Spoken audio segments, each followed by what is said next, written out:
Wahai sahabat-sahabatku, nggak sanggup saya berpikir ada ternyata orang jaga kebun sewara orang yang bekerja di kebun saya.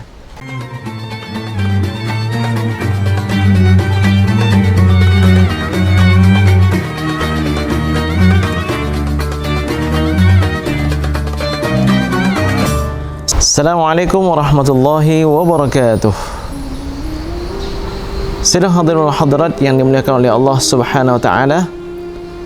Rasulullah SAW berpesan, ihfazillaha yahfazka. Jagalah Allah, niscaya Allah akan menjaga Anda. Apa maksudnya? Menjaga Allah, melaksanakan yang Allah perintahkan, meninggalkan yang Allah larang.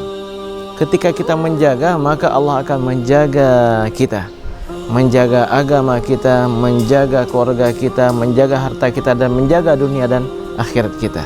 Bersama kita kisah salah seorang ulama besar, ahli fikih, ahli hadis, ahli berbagai cabang ilmu, yaitu Imam Sufyan Ats-Tsauri yang wafat di tahun 161 Hijriah. Bermula kisahnya adalah Khalifah Abu Ja'far Al-Mansur memanggil beliau, ingin menunjuk beliau untuk menjadi seorang qadhi, sebuah jabatan yang tinggi. Jabatan hanya akan diberikan kepada ulama besar di zamannya. Namun Imam Sufyan Ats-Tsauri menolak, tidak mau. Beliau katakan, saya tidak mampu wahai khalifah. Sang khalifah berang dan mengatakan, demi Allah engkaulah orang yang paling mampu untuk menjabat seorang qadhi. Kalau begitu wahai khalifah, saya tidak mau. Sang khalifah marah dan mengatakan, engkau terima atau engkau akan dihukum, dipenjara hingga dibunuh. Imam Sufyan Ats-Tsauri dalam kondisi dilema. Kalau beliau terima jabatan ini, jabatan seorang qadhi, berat, amanahnya berat. Kita tidak tahu mana yang hak, mana yang batil. Ada kondisi-kondisi tertentu yang boleh jadi yang batil lebih hebat, lebih piawai dalam memberikan hujjahnya. Maka beliau ingin menolak. Namun kalau beliau tolak, beliau akan dibunuh. Maka beliau katakan kepada khalifah, wahai khalifah, kalau begitu izinkan saya memakai pakaian layak. Biarlah saya, kalau memang perlu, datang esok hari. Sang khalifah mengatakan, baik wahai Imam Ats-Tsauri, kami tunggu engkau datang besok pagi. Lalu Imam Ats-Tsauri pulang ke rumah. Sang khalifah menunggu esok hari. Biasa kita kalau mau pelantikan, jadwalnya jam 8, jam 7 sudah datang ke tempat. Ini sang khalifah menunggu di pagi hari, Imam Ats-Tsauri enggak datang. Waktu duha telah tiba, Imam Ats-Tsauri enggak datang.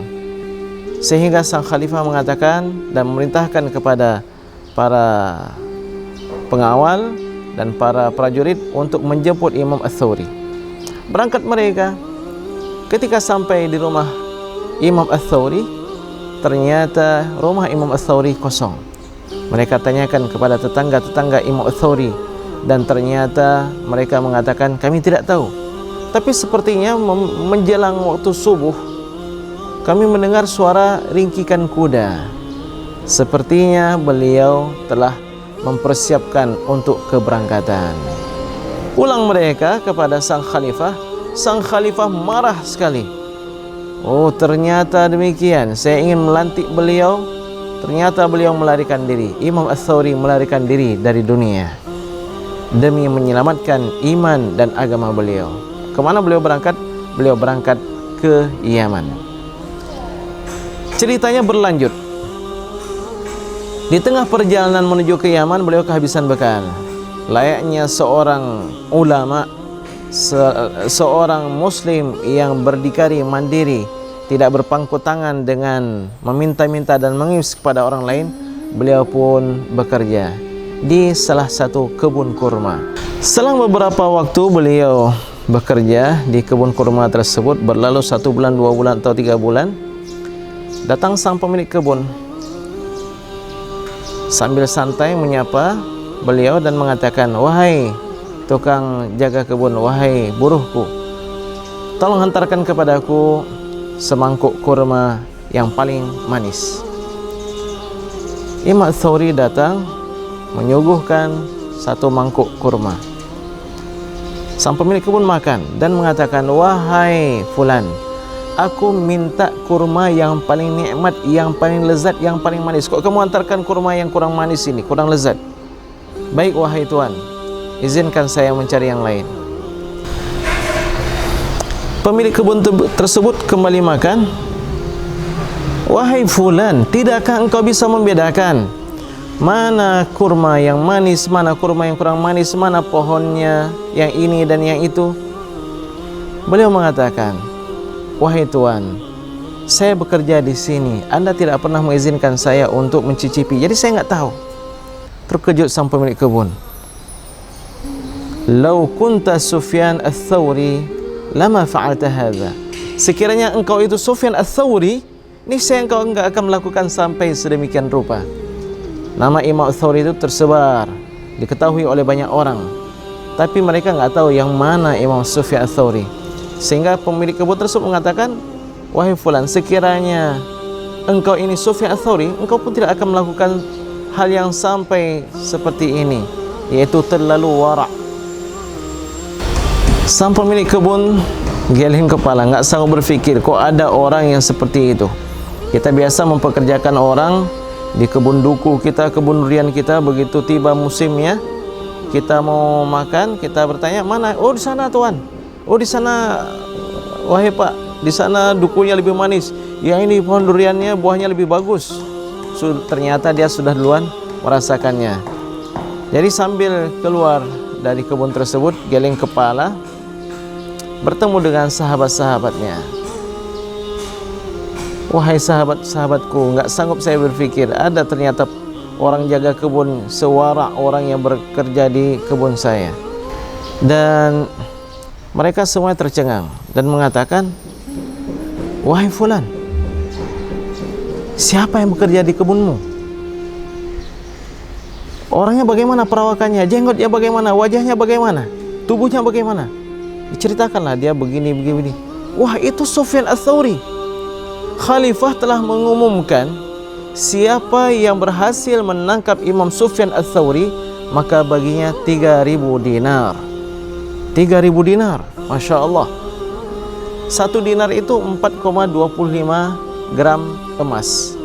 1.000 dinar itu bermakna 4 kilo 250 gram emas. Berarti kalau seandainya 3.000 dinar lebih kurang 12 kilo 750 gram emas. Bayangkan, itu yang akan diberikan oleh khalifah kepada yang membawa Imam Sufyan Ats-Tsauri baik hidup maupun mati. Lalu mereka bergegas kembali untuk menangkap Imam Sufyan Ats-Tsauri. Imam Ats-Tsauri, karena tadi mendengarkan nama yang disebutkan, maka beliau pun bergegas siap-siap untuk meninggalkan kebun tersebut. Berangkatlah Imam Ats-Tsauri melanjutkan perjalanannya menuju ke Yaman. Selamatlah beliau, karena ihfazillah yahfazka, siapa yang jaga Allah, Allah akan menjaganya. Sampailah beliau ke negeri Yaman, ke tempat negeri tujuan beliau. Namun ternyata di Yaman beliau pun bekerja di sebuah toko demi mendapatkan rezeki yang halal untuk kehidupan beliau, kehidupan yang mandiri. Masya Allah, tabarakallah, baru 1 hari bekerja di kebun tersebut sudah ada barang yang hilang. Orang-orang yang ada di toko itu serentak mengatakan dan menuduh bahwa beliaulah pencurinya, sehingga beliau dibawa oleh mereka ke Tuan Qadhi untuk diadili. Sebelum ditampakkan Imam Ats-Tsauri, mereka mengatakan, wahai Tuan Qadhi, jangan engkau lihat wajahnya, nanti engkau akan tertarik. Jangan engkau dengarkan perkataannya, karena dia sangat piawai dalam mempergunakan tutur katanya. Baik, kata sang Tuan Qadhi. Lalu dihadapkan. Sang Qadhi Yaman, seorang ulama, melihat Imam Sufyan Ats-Tsauri dengan wajah yang penuh cahaya, cahaya wara', cahaya taqwa, maka sang Qadhi langsung mengatakan, wahai Tuan, siapakah anda? Siapa nama anda? Imam Ats-Tsauri mengatakan, ana Sufyan. Pertama beliau katakan, ana Abdullah, saya hamba Allah. Qadhi tersebut mengatakan, kulluna ibadullah, semua kita ini hamba Allah. Anda ini siapa namanya? Demi Allah, beritahukan kepada saya siapa nama anda. Ana Sufyan. Wa masmu abika, siapa nama ayahmu? Abi Abdullah, ayahku adalah Abdullah, hamba Allah. Imam Ats-Tsauri mengatakan Abi Sa'id. Sang qadhi langsung mengatakan, "A anta Sufyan bin Sa'id Ats-Tsauri?" Apakah kamu Sufyan bin Sa'id Ats-Tsauri?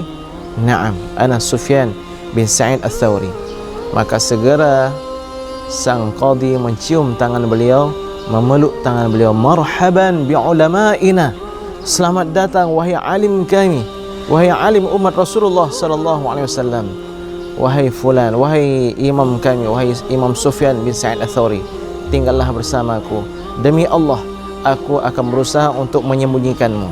Sekiranya aku mampu menyembunyikanmu dalam bajuku, akan aku lakukan. Masya Allah, Imam Sufyan Ats-Tsauri berdiam di rumah sang qadhi Yaman. Selang beberapa waktu, timbullah kerinduan yang sangat pada hati Imam Ats-Tsauri untuk berangkat ke Makkah. Sang qadhi sebenarnya sudah menahan-nahannya, tapi karena keinginan yang sangat kuat, berangkatlah Imam Sufyan Ats-Tsauri ke Makkah. Selesai beliau melaksanakan tawaf, sa'i dan umrah secara keseluruhan, beliau duduk di majlis-majlis ilmu yang ada di Masjidil Haram.